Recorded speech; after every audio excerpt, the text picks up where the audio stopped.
Hey everyone, it's Jana Verbakel Leach and welcome to my latest listing here in Oakridge.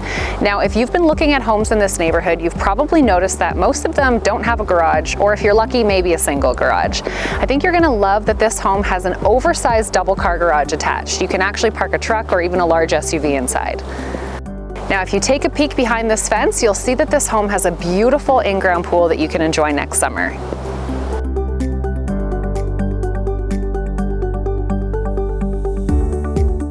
This home also has a rear addition that created a beautiful living room space with 11-foot ceilings. There's sight lines to the kitchen, which has also been updated, and it's just a great open concept space.